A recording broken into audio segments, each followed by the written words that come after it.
slide-nya itu sudah saya share sebelumnya.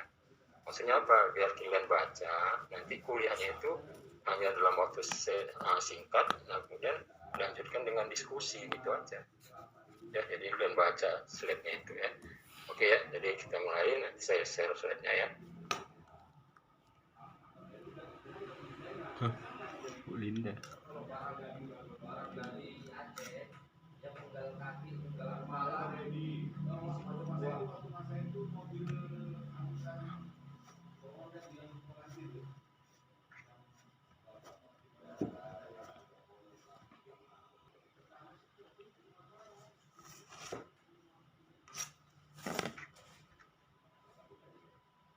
Udah keluar slide-nya ya.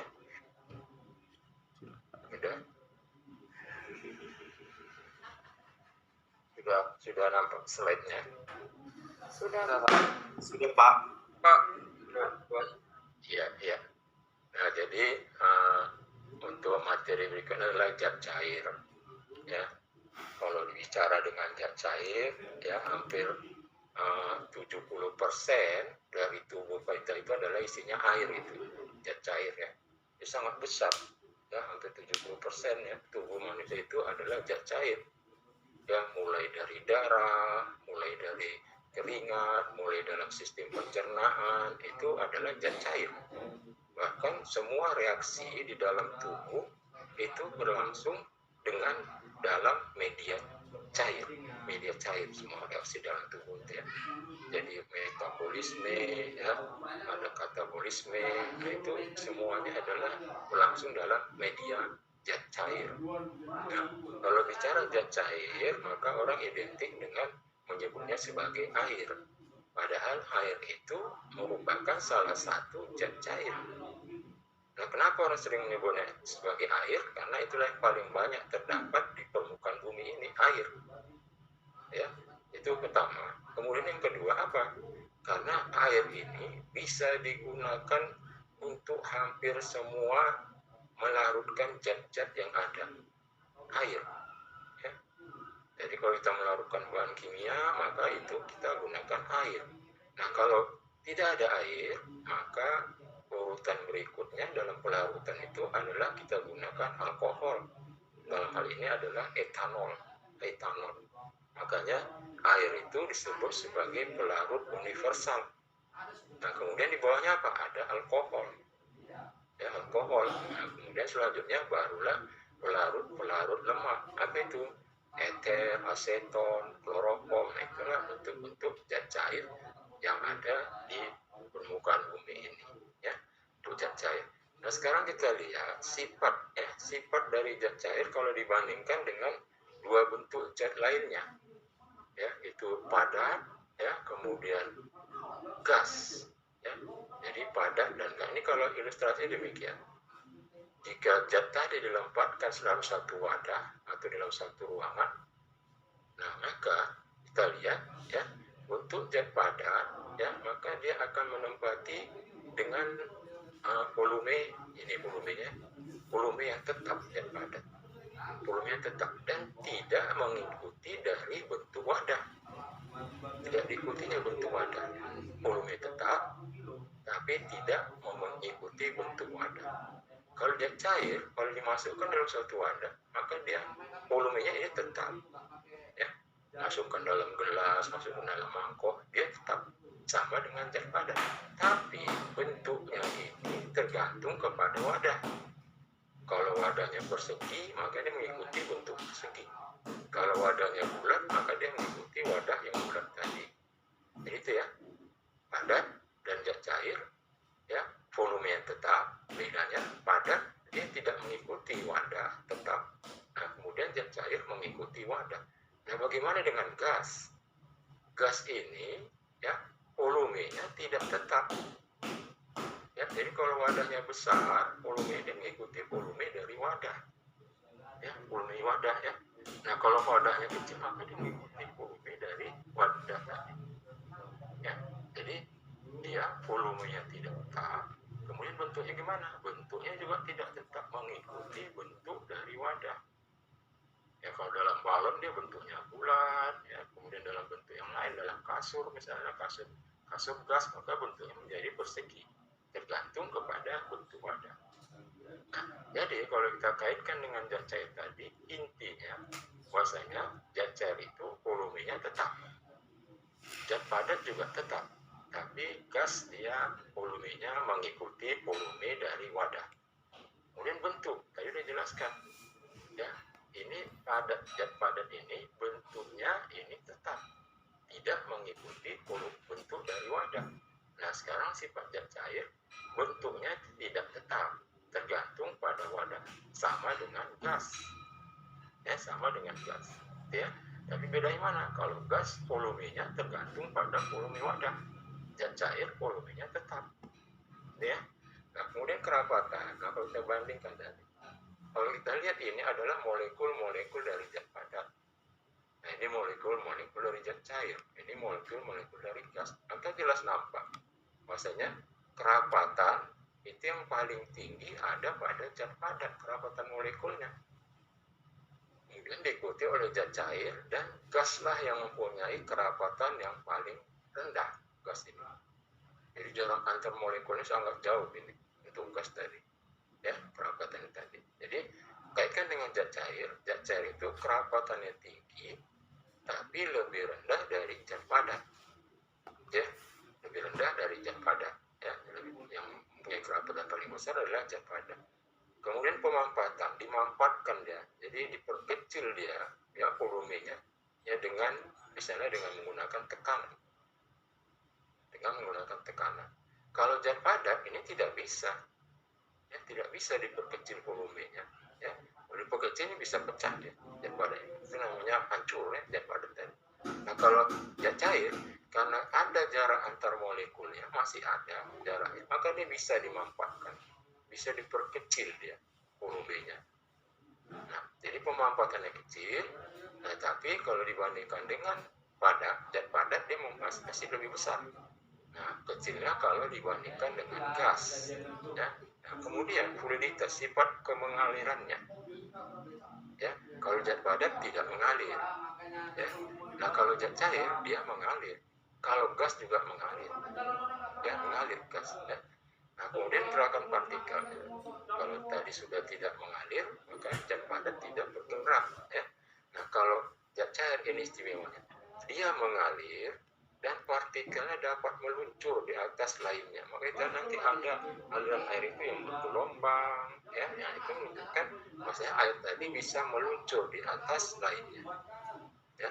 Itu sifat dari zat cair. Jadi bisa lihat ini, ya, zat cair volumenya tetap, bentuknya tidak tetap, tergantung wadah, kerapatannya tinggi, tetapi lebih rendah dari zat padat. Pemanfaatannya kecil, nah, tapi lebih besar dari zat padat. Kemudian fluiditasnya dia mengalir, dan mengalirnya tadi itu partikelnya dapat meluncur di atas lainnya. Nah, kenapa air bisa mengalir? Kenapa dia bisa mengalir di permukaan lainnya? Nah, itu karena adanya ikatan hidrogen. Antar molekul-molekul, kan air itu dibentuk dari satu atom oksigen dengan dua atom hidrogen. Nah, terbentuknya antara ikatannya itu melalui ikatan kovalen antara hidrogen dengan oksigen. Kemudian hidrogen dengan oksigen ini ada ikatan kovalen, yaitu ikatan di mana elektron itu dipakai bersama, ya, elektronnya. Nah, ini ikatan melalui ikatan kovalen ini kita sebut dengan molekul air, molekul H2O, ya, molekul H2O. Nah, kalau molekul H2O berikatan satu dengan yang lain, itu kita sebut air, ya, disebut air. Ini H2O. Nah, itu ikatannya melalui ikatan hidrogen. Ini oksigen dengan hidrogen, oksigen dengan hidrogen, ya, hidrogen dengan oksigen. Nah, ini disebut dengan ikatan hidrogen. Ikatan hidrogen inilah, adanya ikatan hidrogen inilah mengakibatkan air bisa mengalir. Jadi ikatannya sedikit elastis dia antar molekul-molekul air tadi. Nah, inilah mengakibatkan air bisa mengalir karena ada ikatan hidrogen antar molekul-molekul H2O. Ini kan dalam senyawa itu kan gabungan antar atom itu disebut dengan molekul, ya, atom oksigen, hidrogen, disebut dengan molekul. Gabungan antar molekul, nah itu kita sebut dengan zat. Nah ini contohnya adalah air, zat atau benda. Nah kenapa air bisa mengalir? Karena adanya ikatan hidrogen antar molekul H2O. Jadi di sini interaksi ya. Jadi ada H ini mempunyai kutub positif, oksigen mempunyai kutub negatif. Nah ini ada interaksi tarik menarik. Nah itu yang disebut dengan ikatan hidrogen tadi. Nah itulah kenapa air tadi bisa mengalir. Ya, air bisa mengalir karena adanya ikatan hidrogen ya di antara molekul H2O. Ya, dalam pembentukan senyawa yang gabungan antar unsur, nah itu disebut dengan molekul. Gabungan antar molekul, nah itu disebut dengan zat atau benda. Jadi air itu terdiri atas molekul saling berikatan melalui ikatan hidrogen. Nah sekarang tadi antara air ya, antara air dengan gas itu perbedaan utamanya karena beda antara jarak antar molekulnya. Ya, jadi jarak antar molekul zat cair itu lebih kecil daripada jarak antar molekul gas. Nah kemudian berbeda antara volume. Ternyata volume satu molekul zat cair itu lebih kecil dari volume satu molekul gas. Ya, atau kalau gasnya dalam bentuk molekul monoatomik maka sering juga sebagai atom ya, atom gas tadi ya. Ini sebenarnya perbedaannya. Jadi perbedaan utama antara gas dengan zat cair adalah perbedaan antara jarak antar molekul. Jarak antar molekul zat cair itu lebih kecil, jadi lebih rapat ya antar molekulnya dibandingkan dengan gas. Kemudian volume molekulnya dia ya, volume dari seluruh molekul zat cair itu lebih kecil ya dari volume satu molekul gas. Kenapa itu? Nah ini bisa dibuktikan dengan demikian. Jadi volume satu molekul gas pada suhu tekanan standar ya, STS ya, suhu tekanan standar ya. Jadi ini kalau suhunya suhu kamar ya, kemudian tekanannya 1 atmosfer, nah, kemudian standarnya itu ini disebut dengan STS tadi. Jadi volume satu molekul gas apapun dia ya, baik gas hidrogen, gas nitrogen, gas NH3, maka 1 mol suatu gas volumenya adalah 22,414 liter, atau kalau dibuat dalam sentimeter kubik ya, 22,414 liter itu sama dengan 22,414 kali 10 pangkat 3 cm kubik. Liter di sini itu kan sama dengan desimeter kubik ya, maka dia kali 10 pangkat 3 jadi sentimeter kubik ya. Nah kemudian dalam 1 mol gas itu maka terdapat molekul-molekul gas sebanyak 6,02 kali 10 pangkat 23 molekul ya, 1 mol gas, maka terdapat molekul-molekul gas sejumlah 6,02 kali 10 pangkat 23 molekul. Ini disebut dengan bilangan Avogadro ya. 6,02 ini, ini adalah bilangan Avogadro. Karena Avogadro yang menemukan jumlah molekulnya ini, yang lalu perhitungannya ya. Nah maka volume 1 mol gas 22,414 liter atau 22,414 kali 10 Nah jumlah molekul dalam 1 mol itu adalah 6,09. Maka volume 1 molekul gas adalah volume 1 mol gas dibagi dengan jumlah molekulnya, maka dapat 3,7 kali 10 pangkat 30. Inilah volume 1 mol gas. Nah kalau ruangannya kita anggap seperti itu, jadi ada pengalaman kalau dianggap jarak antar molekul gas adalah antar 3 dari volume 1 molekul gas. Jadi antar 3 dari 3,2 kali